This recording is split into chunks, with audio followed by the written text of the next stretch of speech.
Hey, welcome back to another episode of the She's Making an Impact podcast. I'm your host, Rachel Ngom. Today we have some on-air coaching and I'm so excited. This is something that we offer exclusively to our Activate students so I can really help them dive in a little bit deeper into their business. They get some private time with me and you have the benefit of listening in and seeing how I would coach them in certain situations.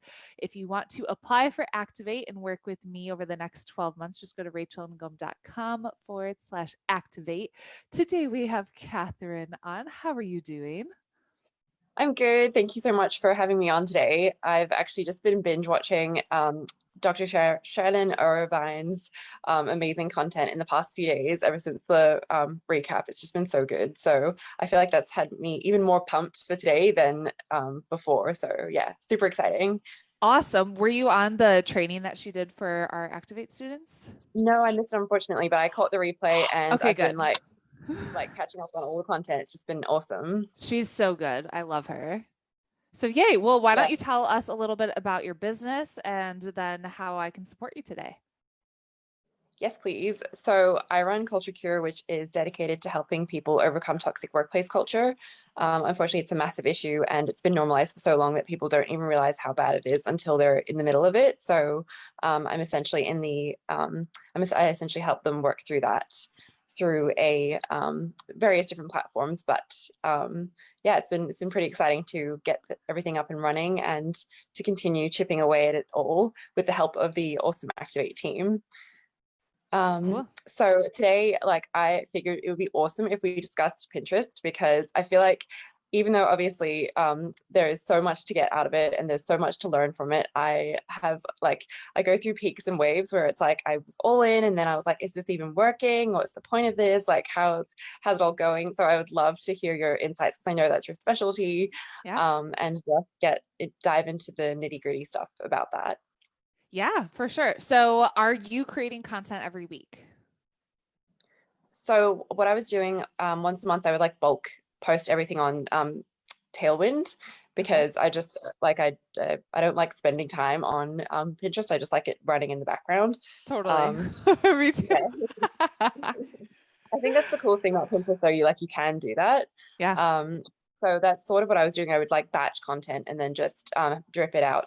I think I would post at least once or twice per day with Tailwind, and that was doing really well. I hit almost I think it was 900,000 in traffic, but I like with any platform, it rewards you the more consistent you are and the more often you're on it. So after seeing that I was getting like a fair bit of traffic, but there wasn't necessarily the conversions that I was imagining, I kind of was like, is this working? And I was getting followers, but I didn't really understand the point of followers. So I was like, how can I like target them or speak to them? So I sort of dipped a bit and now I'm back to like 700,000. So yeah, it's just it just goes to show that you get in what you put out. Is that a saying? Yeah. Yes, for sure. So you're getting traffic from Pinterest. Yeah. That's what you said? Yeah. Okay. So your blog is getting traffic, but you're not getting leads. I think one of the issues I've had with my Pinterest is kind of like it's a bit all over the place in the sense that maybe it's not specific enough. Like maybe I should make it all about toxic workplace culture only and not about like career growth or Yeah.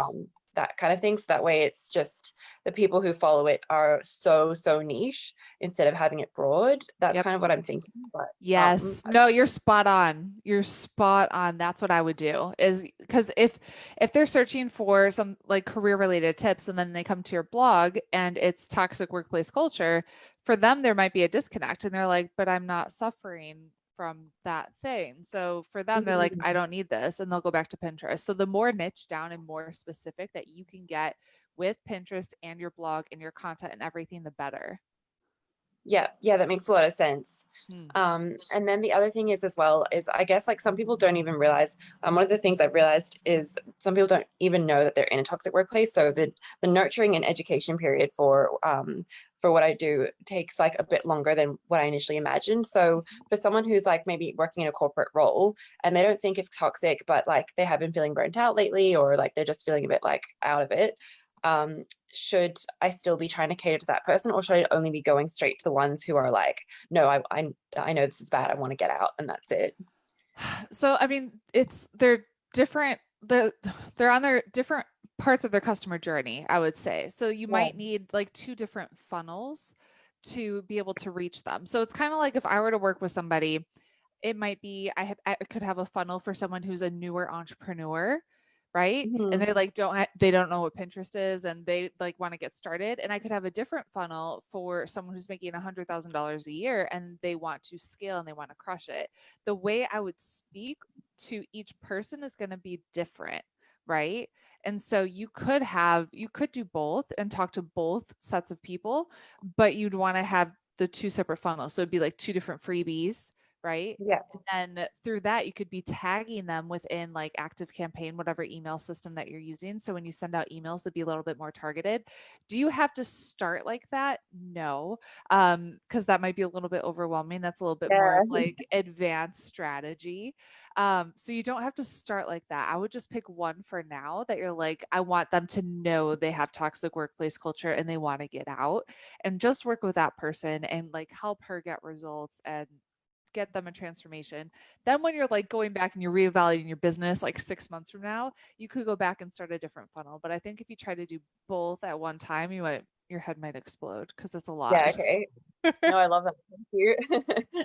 Um, and so I guess along with that, I would love to know how to, because one of the issues I'm having as well is kind of like I have the two different things. So I've got the membership, which is more for like the people who are either trying to like maybe they are a health, maybe they are like a practitioner or a HR member, and they don't necessarily have the toxic workplace culture currently, but they have previously experienced and they now want to like advocate for it, or they now want to create change. So they're at a different place mentally than the people who are, I urgently need this to get out.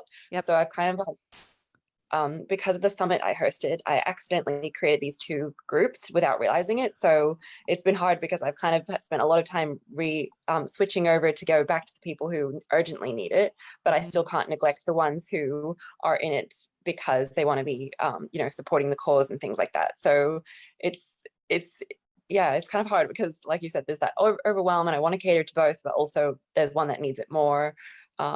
So I guess back to Pinterest, do you think that like how I don't know, how would I, because like also Pinterest just gives you the one link, yeah, like in the description, but you still get lots of different links in the when someone clicks through on the Pinterest post.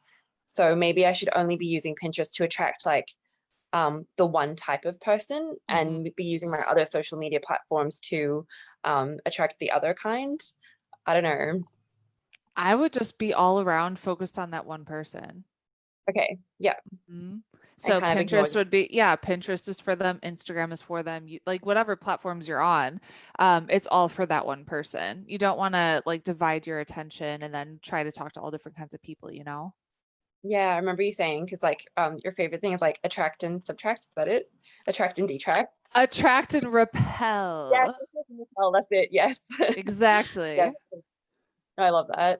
Yeah, so Okay, we okay. want to attract the right people to us, repel the wrong people. So through your messaging, through, the content that you're putting out there, by being yourself, being authentic, sharing your voice, sharing your message, you're going to attract the right people, Yeah, right? And then the wrong people, they're just not a fit to work with you. They'll find someone else, they'll get help from someone else. So don't worry about them. Just worry about your people. yeah, okay. So I think like my main takeaway so far is just to, because the rest of my channels are quite niche, but Pinterest is not. So I think I just need to like get rid of all the boards that are not like 100% focused on like the toxic workplace culture elements, and just make Yep. it really clear that that's what it's about. Yep. And I love how I've obviously following you on Pinterest as well, and I love how you've got like now video pieces out and like animated stuff. So that's kind of inspired me to play around a bit, because it does sometimes feel a bit like stagnant in the sense that it's like there's a lot of stacking, but it's a bit boring. So this is a nice way to kind of liven things up a bit. Yeah, just I mean, Pinterest is a platform that I see. It's just like have fun with it. Just test stuff out and don't put so much pressure on anything that you're doing there. For me, it's just like, all right, we're going to test this animated pin and see how this works. We're going to test our like, so now you can do story pins, right? And I'm like, okay, we're just going to test what we're doing on Instagram and kind of put it over on Pinterest and see what happens there. Our impressions have gone up like crazy on the animated pins and the story pins and everything. So just play around with it and have fun. Yeah, that's so cool. I love that. And then also along with that, do you think that because I've heard a lot about like the tribes and communities and things like that. Do you have any recommendations on how to navigate like I guess working on Pinterest tribes or like finding the right groups and things like that? Because I feel like tribes are still, maybe it's because when I started with tribes, it was still like they had just beta tested tribes. So I was There's like, a I don't know what lot to do. more to it now. Yeah, Yeah. before there were so like very few for different niches, and now there's so many more. So I would again niche down, find like career focused tribes, and those are the Mhm. ones I would join. Okay, that's awesome. Mhm. And have you got any suggestions around like reposting? Do you suggest only posting your own content and not reposting others that are outside of the tribe? Or like is there any purpose in like if you see a pin that you like that's relevant to the niche, is it worth reposting that, or is it not good to be like, because I remember Pinterest rewards like personal content over reposting, like they prefer original content. Mhm. So the way that tribes work, you're going to share other people's content based on the fact that you joined to collaborate and you're sharing your content in there. And so if you're sharing your own without sharing someone else's, they're going to kick you out. I mean, Right. depending on the tribe owner, if they're like super strict, you know. So you want to make sure that you're abiding by the rules. And when you do that, yes, you're sharing other people's content, but you're also getting a much greater reach with your content as well. So you Mm. want to do both as a part of a tribe. Yeah. Yeah, I remember that. And it's one of the cool things about it, like you're supporting each other and helping each Yeah. other out. Cool, that's good to know. And then I guess like with Pinterest as well, yeah, I don't know. It feels like there's so many different components to it, but it's all just like A/B testing it, like just keep going and see what's working. And yeah. It's really just like a huge test. I really compare it to like Facebook ads. Like you don't just do one ad and be like, all right, we're gonna put this out there. Like you test a bunch of them. So like with Pinterest, it's like you test different colors, you test different fonts, you test having an image without an image, like all these different things to see what's really gonna work with your audience. And so again, just Mhm. have fun with it and just keep an eye on like what's trending, what's working, what are your analytics looking like. So looking at what pins are really converting the best, but then look also at what blog posts are converting the best to see how can I make sure this blog post is 100% optimized for this Pinterest traffic, and then how can I create more content like that too? Yeah, that's amazing. Actually, that brings me to another question I have. So, unfortunately, when I first started this, I wasn't niche enough, and so one of my like, I don't know, like viral pins is not relevant enough to what I want it to be. So I've been wondering how to fix this. Like, should I be adding a content upgrade that switches them over? Should I like just kind of scrap that post so that I'm not getting people to give you a bit of context? Essentially, I got like an illustrator and like highlighted her drawings, but then I also talked about like goal setting and things like that.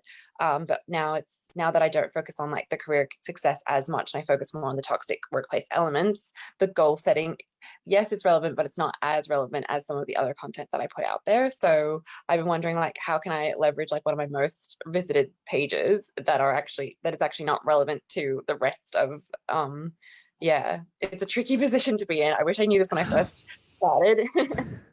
I know that's hard. So people are coming, you're getting traffic. You don't want to just like delete the pin, you know, because people are coming and you might get some of the right people. So I would Mhm. have an introduction to the post of like, hey, I'm so happy you're here. You came to learn more about goal setting. You're a career driven woman. On this blog, we specifically help career driven women who are struggling with toxic workplace. If that's you and you want to learn more, like with XYZ, here's like a freebie that's going to help you, yada yada. So I don't think you need to make a freebie specific to that because again, you want to make sure you're helping people with toxic workplace culture. Mhm. So you want to make sure it's super clear that that's what you do, but have just like a welcome to that post. You know, like take advantage of that traffic and see. All right, if this is you, like you came here for goal setting, awesome. You're obviously a career driven person. I can also help you with toxic workplace culture if this is something that you need help with. Yeah. Oh, I love that. So then it's a chance to kind of like gently guide them over, like just have like the breadcrumbs in so that they can head into the right direction. Yep, totally. Awesome. I'm trying to think about like other Pinterest things that have been, I mean, and also in regards to that, for example, a lot of the people who follow me on Pinterest are illustrators themselves now because of that post that had the illustrations up. So they're not necessarily my target audience. So I don't know, I guess it's a bit of that, like, if I change the brands and let some of these people go, it's better in the long run. It But is. then, Yeah. Like in the short run, it might suck, but in the long run, it's what you need to do. yeah, okay, this is Mhm. good. This was the kick that I needed to hear. I'm like, oh, I don't want Yes. to. No, but it's good. That's awesome. Thank you. Yeah. What And else? okay, so the other thing, this is less like Pinterest related, but it's a bit more about like connecting, because I know that it's not good to be across too many platforms. Just like, yes, it's good to repurpose content, but then I've just been shooting traffic secrets based on your suggestion.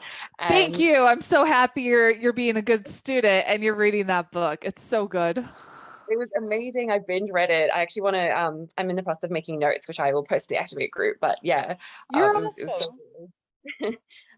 So one of the things he brought up was the fact that like just pick one kind of hero platform and stick to that until you hit like X amount and then switch. Yep. So I have the worst shiny object syndrome, and I really needed to hear this. I was like, thank you, Russell Brunson, for like reminding me about this again. Mhm. So yeah, I wanted to mention, like, I wanted to ask a bit about like how, so my main platform at the moment that I've decided to focus on is Facebook, because I get the leads through the email when they sign up, and then it's also easier to run ads and it's a bit easier to nurture them.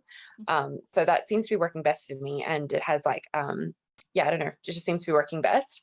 But because Facebook ads, it kind of, it suggests that you also have an Instagram page linked to your Facebook ads if you want to start running them.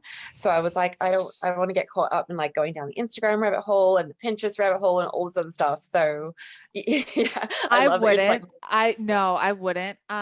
If you really like, if you wanted to run Instagram ads, you could create a profile. Um, but I feel like shiny object syndrome, it's real, and you're yeah, gonna be like all over the place, and then you're not gonna succeed at any of them. So yeah, maybe for now, you just focus on Facebook ads instead of even thinking like Instagram ads or story ads or anything like that. It's just Facebook ads. That's what we're gonna do. We're gonna do Pinterest in our blog content. Get really, really good at that. yeah, And then good. you'll be good at that. You'll make money. You can hire a social media manager that you can Mhm, pay $15 an hour, 5 hours a week to start with, that can mhm. help you with Instagram. Yeah, that's awesome. So then it's like I'm maximizing the time on the platforms and just really honing in on them instead of like, I guess, spreading things out and then not really achieving what I want. Exactly. So Yeah. I mean, you definitely want to hone in on the few that are like your bread and butter. You're so good at that.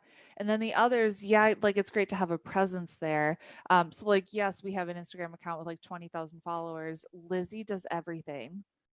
Everything.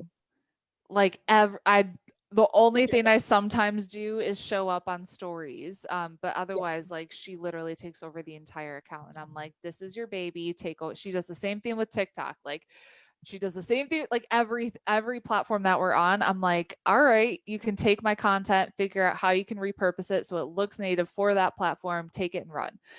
So eventually you want to find yourself a Lizzie that can do that for you. But for now, stick to Pinterest and your blog and Facebook. Yes, I love that. Thank you. The reminder I needed. Awesome. A lot And of times we need to be reminded about what we already know. So like you mhm, already knew, like you struggle with science. That's why we do personal development every day. It's not necessarily that we need to learn like the new tactic, the new strategy or anything like that. We need to just be reminded about, hey, okay, that's a good reminder. Just stay in my lane, focus on what I do. yeah, no, for sure. That's awesome. And then I guess along with that, I've been trying to try like the miracle morning routine and all this other stuff just to like keep mindset up and like listen to either like a podcast that you know, gets me hyped for the day, or something that like helps me resolve like a mindset block that I've had. So Mhm. that's been such a good like reminder to just keep going even when it seems like a slow process. But I know that like in the scheme of things that you're like building the roots. So yeah, I'm trying to keep the perspective in mind for sure. Definitely. So the other question I had was a bit more in relation to, I guess, like the funnel strategy. Mhm. Again, Russell Brunson top of mind. So I would love to know a bit about like how like how to kind of focus on the one, like, because you know how I said there was like two kind of clients, like how to focus on the one main client to flesh out the funnel in a way that's kind of most beneficial to them while still not like deterring the other one, because like they're still in my email list, like I can't ignore them, but I've realized that one of the blocks for me is I haven't really been as active on my email list because of these people who are not really my people. Like they are my people, but they're not the ones that are going to buy the main product. So I was like, how do I do this? Could you send an email with like having them be like, all right, I'm just making sure I'm sending you the right content. Just click below if you're struggling in toxic workplace or if you're this other type of person. And so it's getting them to pick one of the two. And that way it'll just segment your audience a little bit more. And then when you send a specific email, you can send it to that segment. Yeah, I love that. I mean, they don't always click it. I guess that's the thing. It's like the open rate. So it's like you're gonna get people who still go over to the other thing, but I guess that's on them because I gave them the opportunity. It's like, well, I mean, yeah, I just don't want you to get like stuck in your head of like, I can't send an email because it might go to the wrong person. And that's fine. If it goes to the wrong person, the right people are going to read it and they're going to be affected by it and they're going to want to work with you. yeah, that's so true. And then that's like more valuable to the person than if I accidentally send it to someone who's just like, oh, this isn't quite what I Exactly. If was. it's not for them, they're going to ignore it and that's fine. Yeah, exactly. No, I love that. All the reminders that I needed to hear. Thank you. Yes. And the other element that I've been trying to figure out, like just more in relation to like again the funnel thing, is just a bit more about like whether I should be running all of the same traffic to the one thing. So like for example, like should I be putting all the Pinterest stuff and all of the like Facebook ad groups to this one freebie or this one area, like so it's a bit more niche because at the moment it feels like they're getting some blogs read on Pinterest and Facebook might get a few people over, but it's not that targeted. Like I feel like it might be better for me to just have one landing page or one clear thing that says go do this action rather than Yep. kind of having lots of bits and pieces. I don't know. I would keep it simple. Keep it Yeah, simple. Don't have like a million different things. Just keep it simple. One thing. Send traffic there. yeah, yeah, I think that's another mistake I've kind of made previously. Like I've had like so many different opt-ins and freebies and I'm like, what's working, what's not working, like so I think I just really need to sit with that and figure out what's the best, like which one works best and kind of focus on that. Yeah, and um it's just it does like even if one's not working right now, it could just be you need to change the headline. And when you oh change that's the headline, it'll work a lot better, you know? So it's not like, oh, this freebie isn't working. I have to do a whole new thing. No, no, no. Just like work on the opt-in page itself and change the headline and see what happens. that is such a good hack. I love that. And Yes, keep it simple. You like don't overcomplicate your life. Like for sure. that's awesome. So then I guess like along with that as well, it's more with, so for example, like the opt-in and things like that, would you suggest, I'm trying to figure out like the most streamlined route to getting either like the membership or the course. So I guess to as a bit of like a behind the scenes thing, my aim is to, I'm not really launching the membership like I am a little bit, it's just a soft launch, but my main focus is on the course. So that's happening in end of September. And I'm trying to work out like how to get all of like the Pinterest and all of Facebook and everything else to this one converting thing so that it just goes into that funnel instead of kind of like someone lands on the blog but I don't know where they're going, or someone lands on like this about page and then they're gone. Mhm. Like yeah, I'm just really trying to focus on yeah, what Russell Brunson was saying about like just having a clear one place. They don't get distracted, they just go to that thing and they click the button. Yep. um, so I guess with all of that said, do you think the fastest route is often like download a freebie, or is it better to like do a challenge? Or I know that it's like each their own, it's hard to say, but I'm trying to figure out like what would be the most streamlined route for this. Okay, so I would start with a freebie and right now send traffic to the freebie. And Mm-hmm. then come September, whenever you're doing your launch, then you do a challenge. So like the freebie will warm them up and get them ready for the challenge. Mm-hmm. Yeah, yeah, that Cool. makes sense. Yeah. Oh, I hear babies and boys and all kinds of shenanigans. Okay, so we got to wrap up. Where can people connect with you, especially if they're struggling with a toxic workplace culture? Where can they learn more about you? You can find me on my Facebook page or group, which is Culture Curious Society, or yeah, that's probably the best one because Cool. streamlining. Only Facebook. Awesome. Well, I love what you're doing. I love your attitude, and I can't wait to get your message out there so you can help more people. Thank you so much, Rachel, for everything. It's been awesome as always. I look forward to implementing this stuff and getting back to you with some success stories. Woohoo! Yeah.